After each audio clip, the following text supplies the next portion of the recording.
Good morning. So for the last 4 weeks, I've been teaching some ideas from this book, Too Good to Be False, that's about the character of Jesus.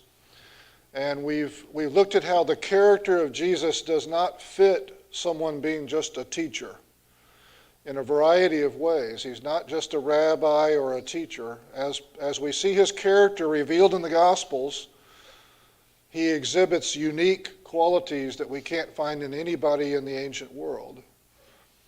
The way he led, the fact that he didn't grow as a teacher, he started out as a perfect teacher and leader at the very beginning of his ministry and continued the same way.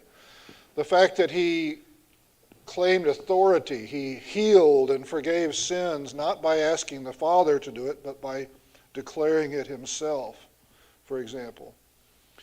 The fact that Jesus expressed love to the point of self-sacrifice was not like deities in pagan religions who did not have any relationship with people and so on. And then we finished, last week we looked at, of course, the biggest difference is that he claimed to be God incarnate. And that's spread throughout the Gospels. But we looked at a couple of really subtle things. Jesus is commended in all of the Gospels for his virtues of various sorts, but one virtue is missing, faith, because faith isn't the same thing as absolute certainty. Jesus had an absolute knowledge of the Father. It wasn't a matter of trust in the way that it is for us. And so it never says Jesus had faith, or it never commends Jesus as an example to us of faith. And another subtlety we saw was that he did not call the Father our Father when he was talking with the disciples. He told them they could pray to our Father. But we saw that whenever the occasion came, he would say something like, my Father and your Father, emphasizing that he had a different relationship with the Father than they all had. And so the character of Jesus is unique. And now we want to get to the implications for evangelism and Christian apologetics, where we defend the faith. We can't prove, in some absolute sense, that the Gospels are true. You know, there's different kinds of logical reasoning, deductive reasoning and inductive reasoning, where you might be able to prove something. But most things in life don't work that way, do they? You don't have absolute proof of things. Most things proceed with what is known as abductive reasoning, which simply means you reason out of all the alternative explanations for something, which one is the most reasonable. And you argue why it's the most reasonable and why it's more reasonable than any of the other alternatives. Absolute proof doesn't usually come about in human affairs. And so our question today is, what's the most reasonable explanation for what we find in the Gospels? Now, a skeptic would say that the last 4 weeks where we've looked at the character of Jesus through the Gospels doesn't prove anything to him, because he doesn't accept the Gospels as being accurate, divinely inspired, revealed truth in the first place. So Christians have to be careful. It's to go out and try to talk to someone about the gospel and just quote the Bible to them. You're talking to someone who doesn't accept the Bible as being revealed truth necessarily in the first place. So their reaction is, why are you quoting the Bible to me? I'm not a Christian. The Bible says this. Well, so what? You're talking to someone, you're trying to convince them of the truth of this. So what is the skeptical interpretation of the Gospels? Where did the Gospels come from? Well, if you read what skeptical scholars will say, they'd say, well, Jesus was this teacher who had followers, and they wanted him to be king. And then, instead, he was killed. And so, they were really, really disappointed. And so then, for their own psychological needs, whatever, they started making up stories about Jesus. Instead of Jesus just being a great teacher, they claimed he was resurrected from the dead. And then they started claiming he did all these miracles and so on in his life. And so all this came later, after his death. Okay, so if you look into what they say more deeply, they'd say that these disciples branched out from Jerusalem, and different little Christian communities, little Jesus follower communities rose up, and each of them contributed their own creativity to the Jesus traditions. Now, if that were the case, the first thing that we would expect is that the Gospels wouldn't really be a coherent picture of Jesus, because if you put a bunch of disconnected groups out and they start coming up with their own stories in different documents, and gospel writers who the skeptics don't believe are Matthew, Mark, Luke, and John in the first place, start taking these sources and putting them together, you're not going to get something that makes sense together. You're not going to get a clear picture of a character like Jesus. You're going to get contradictory indications scattered here and there. Whereas the Christian explanation is that the Gospels are based on eyewitness testimony. Matthew was an eyewitness, and he also had access to the memory of other apostles around him. Mark was reporting on the preaching of Peter, an eyewitness.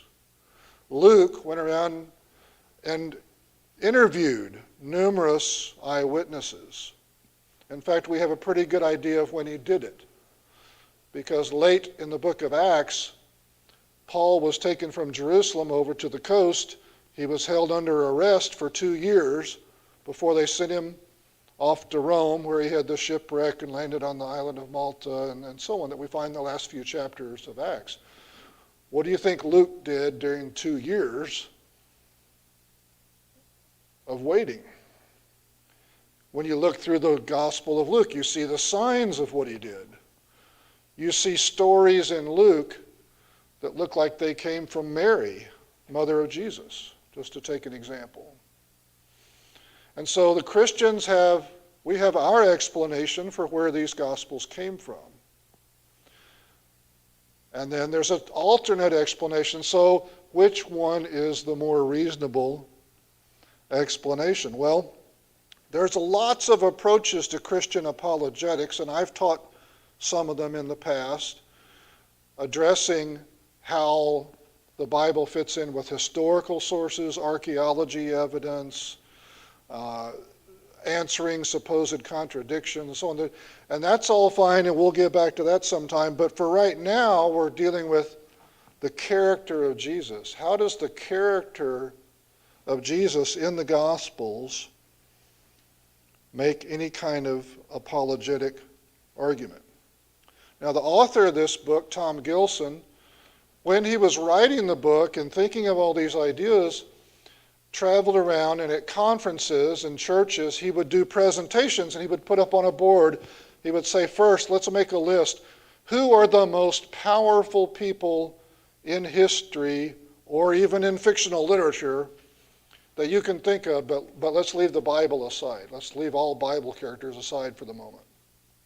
And so people would come up with a list, and they'd have historical figures, not necessarily good people, but powerful people. Alexander the Great, Stalin, Hitler, Napoleon, Genghis Khan, fictional characters like Zeus and Superman and so on. These are the most powerful. So he wasn't critiquing their list, he would just write down the list. Say, okay, now let's do another list. Who are the best, most selfless people that you can think of? So people would start listing, Mother Teresa, Mahatma Gandhi, Martin Luther King, some would list, Abraham Lincoln or whatever. And he would say to himself, well, I know some bad things actually about each of those people because they were just human, but I'm not here to argue about it. We're just right there on the list, And then he would ask people, what do you notice about these two lists? They would say, well, there's nothing in common between those two lists. And that's one thing we're getting at with Jesus. Jesus is the most powerful person you'll ever read about, but also the most selfless, self-sacrificing person. He's the only one on the two lists. And over time, he only got one exception. There's only one name that ever popped up on both lists: Superman. At least in the earlier movies, before they started getting a little weird and so on, But interestingly enough, the creator of Superman has written publicly, way back when, that he actually modeled Superman on ideas that he took from Jesus and turned it into a human being. So, that aside, there's just not any intersection between these lists, because in real life, that's kind of the way it works. The most powerful people you've ever heard of were not always the best people. And the best people you ever heard of weren't all that powerful, usually. They were servant-type people, but they weren't all that powerful. And so he started thinking, well, maybe people in the audience just aren't thinking of all this. So he had a foot surgery, and the doctor told him he had to keep his foot, after the surgery, higher than his heart. That means lying flat on your back for a long time. For almost 24 hours a day, you've got to keep this foot up above your heart. So he was reading all the great fictional characters, from the Greek playwrights to Shakespeare and what are all the great. He couldn't find any character who would combine great power and great selflessness in all of human literature. And after he was finished reading, he started binge watching the old Mission Impossible TV series from the 1960s. And he was looking, and now his mind was tuned towards looking at characters. And he started looking at the characters in the show, and he realized each character is perfect in the sense that they fit into this team perfectly. But like most perfect fictional characters, they're two-dimensional characters. They don't grow, they don't have a history, they don't have a home or a family or friends or any life outside the missions, And he realized this is just a story about intricate plots that have suspense in them. It's not really about characters. And he realized that, they don't make them like that anymore, partly because modern audiences really want more characters that they relate to as being real people. And in fact, modern day superhero movies, the superheroes are all conflicted and they're part good and part bad and so on. They're not like 1930s Superman, And so he just realized there's nothing like this. It's hard. It's extremely hard for an author to create a fictional character who's all perfect without him just being boring, just two-dimensional, boring, And yet, even people who don't believe that Jesus was the Son of God and so on can read the Bible and say, that's not a boring character. That's one of the most interesting characters in history, right there, even to people who aren't believers. And so, how could this come about? Could it really be that some anonymous little groups of first century Christians scattered around different places, making up stories, ended up through those stories implying a character who is superior to any character that any human writer has ever come up with?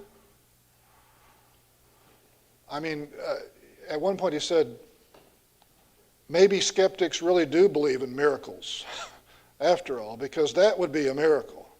A ragtag crew of nobodies from the first century have created the greatest character in history. That's just not really believable. And so once again, by abductive reasoning, where you have to say, I can't prove this or prove that, which is more reasonable? What's the more reasonable explanation? Did the Gospels report on what this man Jesus really said and really did, and therefore this is a real character? Or was it all somehow concocted by people who weren't trained as great writers? Which is the more reasonable explanation? If you look at our New Testament Gospels, you see, what do scholars say was the source of these Gospels? Well, there's conservative and liberal scholars, there's skeptical scholars. But one thing that people have noticed when they analyze the Gospels is there's some stories that are in common and some stories that are unique to one Gospel or another, right? So they started hypothesizing, where did these come from? And there's different theories. Was Mark written first? Was Matthew written first? If Mark was written first, there's a lot of commonality between Mark and Matthew and Luke. So maybe Mark was written first, and Matthew and Luke each used Mark when they were writing to supplement their own memories and interviews and so on. Or there's some other things that Matthew and Luke have in common that are not in common with Mark. So maybe there was some document that they were using. Maybe other apostles had written down a bunch of sayings of Jesus.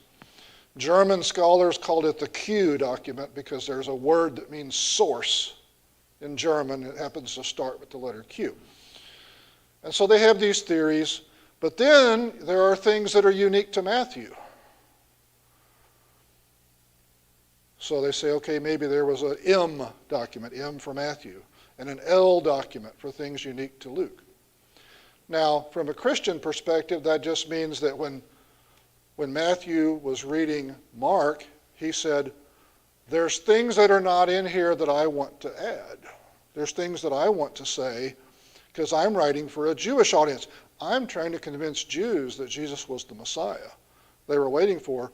Mark was recording Peter preaching to Gentiles in Rome, and so he had different purposes, and certain stories don't make sense for him to include references to the Old Testament, for example. Why would Gentiles in Rome care about messianic references to the Old Testament?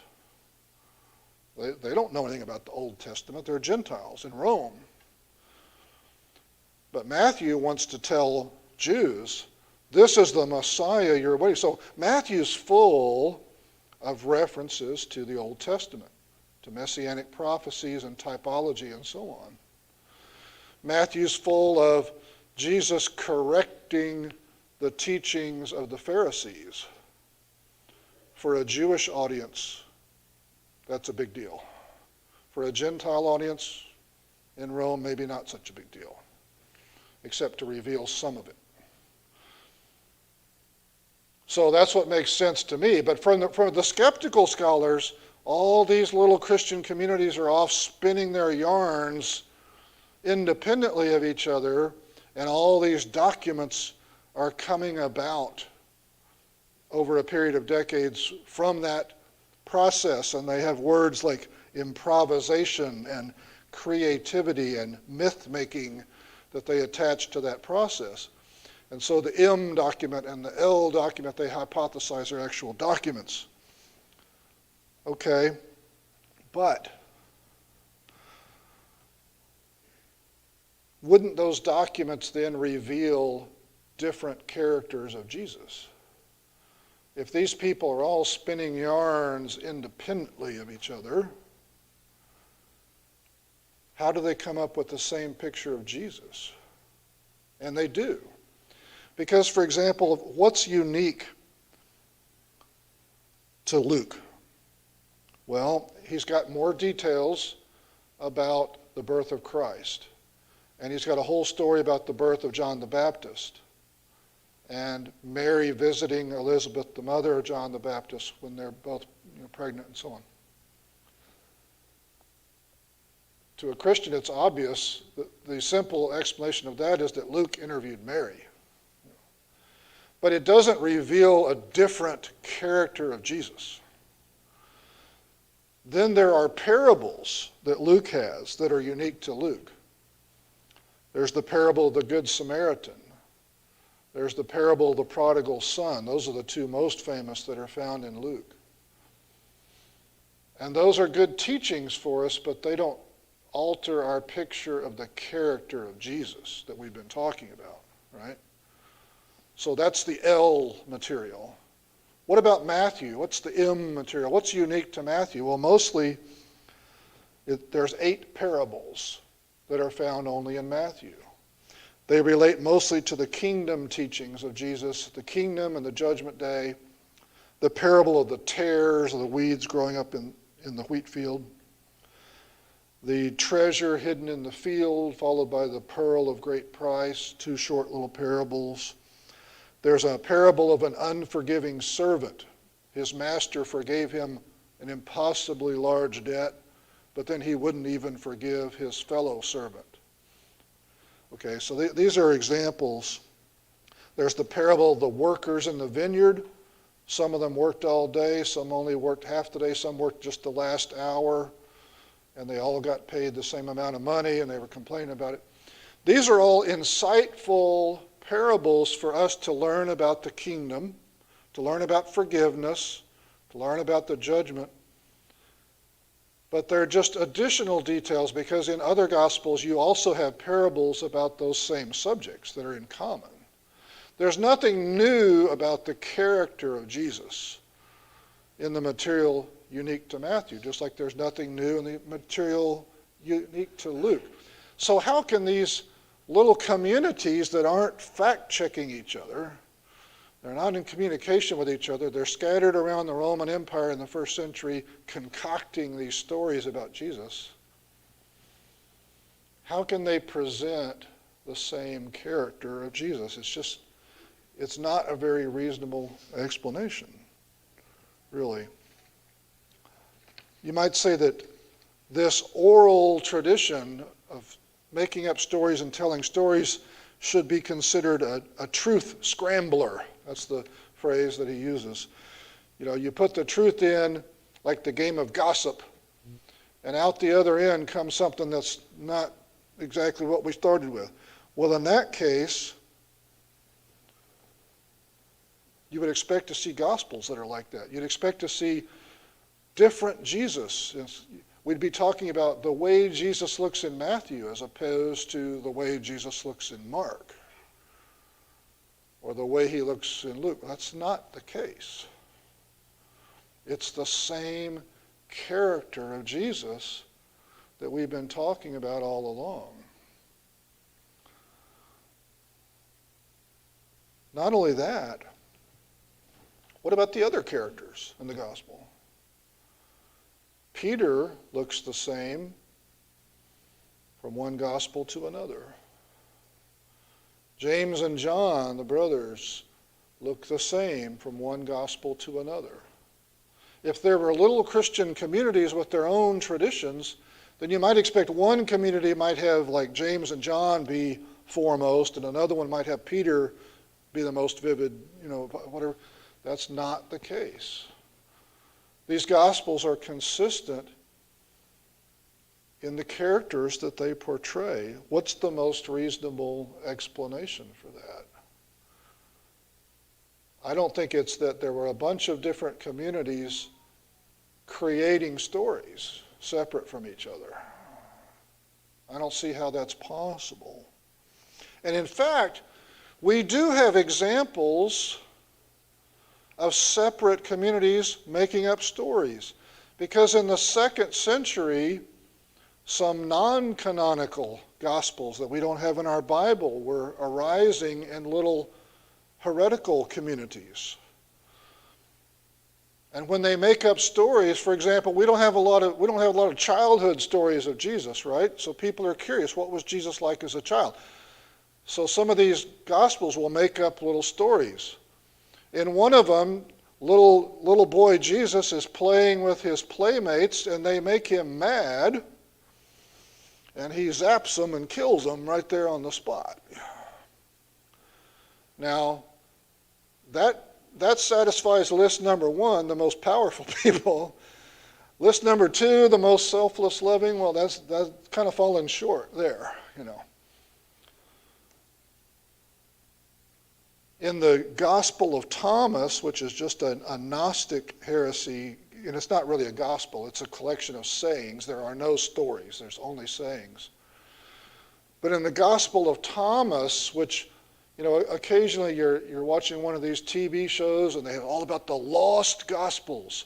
Oh my gosh, there's these lost gospels that were somehow excluded, from the Bible. It's a big conspiracy, like the Gospel of Thomas. In the Gospel of Thomas, one of the final sayings of Jesus in there, ask him about Mary Magdalene. Some of the apostles ask, and he answers, well, of course, she can't be saved because she's a woman. She would have to become a man to be saved. Does this sound like the same Jesus you know from the Gospels? These non-canonical Gospels from the 2nd century are not compatible. They're not in our Bible because they wouldn't fit and be compatible with what we have, and they weren't from the 1st century anyway. And they were obviously concocted by people independently making up stories. And so if you want a test case, what would it look like for little communities to come up with their own stories? Well, we have an example. We have multiple examples. There are these heretical gospels that are frankly ridiculous in many ways and couldn't possibly fit into Scripture because they don't present the same character of Jesus, which is exactly what we're talking about. So how did we get this character of Jesus that we do have? I think it's because the gospel authors were careful to report what they saw as eyewitnesses and what eyewitnesses said to them directly. That's a reasonable explanation of it. And think about what would happen, finally, if you had a Jesus who's just a good teacher, but he doesn't claim to be God incarnate. And he's going around doing his teachings, and then later we start inventing, oh, he was actually God incarnate. Let's add some miracle stories. Let's add a resurrection story. There's all kinds of things that you would have to scrub out of the real sayings of Jesus because they would reveal that he's not God incarnate. Why don't we have one gospel, one sentence in one gospel that commends Jesus for his faith in God? That somebody, didn't realize how subtle this was and said, oh, we better get rid of that. We better edit that out. If we started out with a human Jesus and made him divine ourselves later in the 1st century, why wouldn't there be a little droppings here and there that would indicate something like that? How about one passage talking about Jesus growing as a teacher from the early ministry to the later ministry, which isn't the case? How about one story somewhere in a gospel where Jesus uses his power for his own personal benefit? rather than using his power to serve God and serve people. We don't have a single one.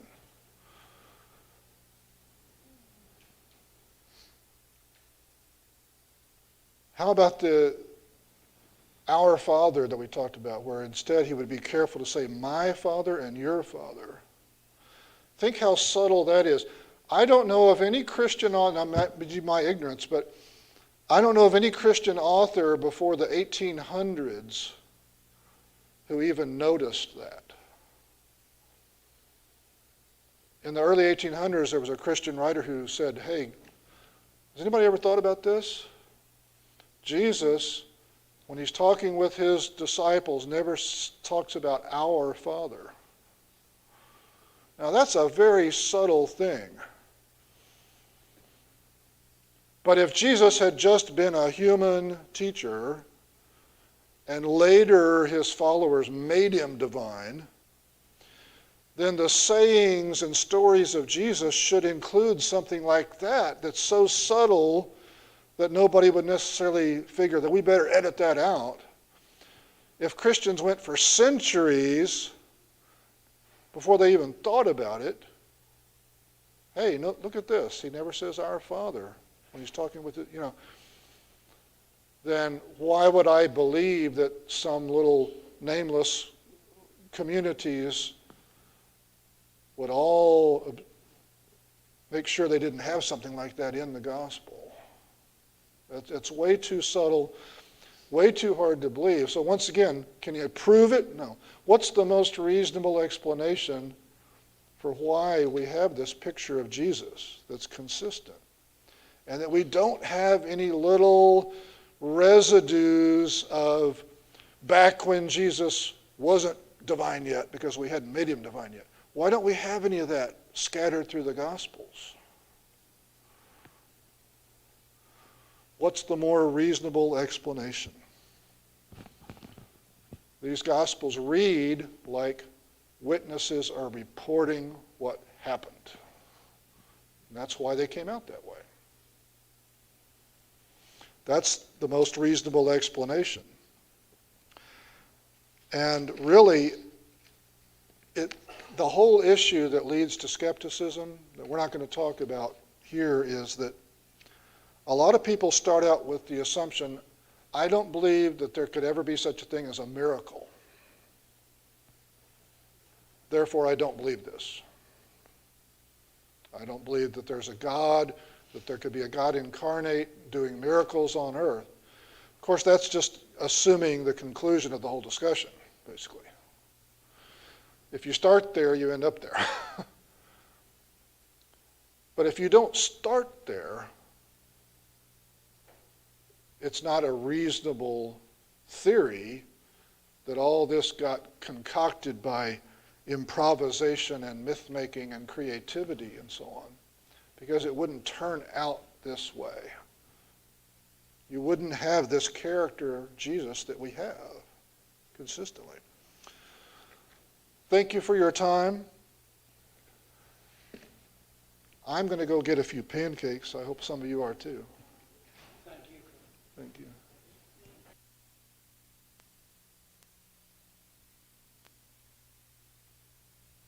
Let's do our pre-meal prayer here before we go up. Heavenly Father, holy is your name. We're so thankful for your presence as we worship you and study your word. We're so thankful for the young people of this family, for what they've done for us today and for the joy they bring us every day.